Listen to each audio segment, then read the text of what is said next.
para maiwasan po yung dagsanan, dami ng tao. Kasi taon-taon naman po talaga, dito kami may pwesto talaga. Kaya maaga po talaga. Maaga po talaga kami, basta ganitong bago mag-pesta po ng Quiapo. 8 pa lang po, 8 pa lang po dito na kami.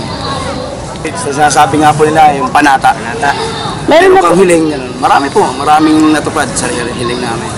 Pag humiling ka, siyempre kailangan mo manata ka rin, may sakripisyo ka rin para may bigay sa iyo yung hinihingi. Kasi marami din na ito sa amin na sarili. Katulad nung galing ako sa loob eh. Galing po kayo?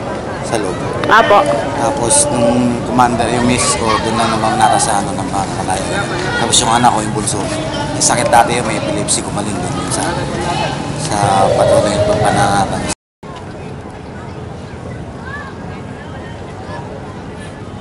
Taon-taon namin ginagawa, parang yun na yung pangako namin na mas maaga kami. Nagsasakripisyo kami kaya naandito. Para sa pamilya, sa kabuhayan, yun yung mga namin.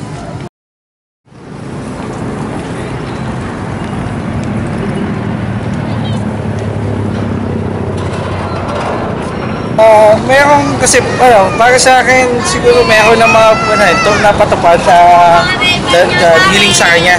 So, pag thankful sa kanya, ginagawa ko na taon-taon. Okay lang, pagdating mo sa kanya, mawawala ang pagod mo, sobra. So, yun ang hindi namin, alintana init, pagod, gutom, okay lang. Makabalik tayo sa mga mabuting ginawa niya sa buhay. Sa isang mamamasa niya nang titiisin mo. Yan ang renewal mo sa Diyos. Hindi ka pumila dito for any occasion. Pumila ka dito para mag-renew ka ng sarili mo, magsisi ka. Kasi habang ito humahaba, yan din yung haba ng krus na tinasan ng Diyos. Para sa'yo at akin. Diba?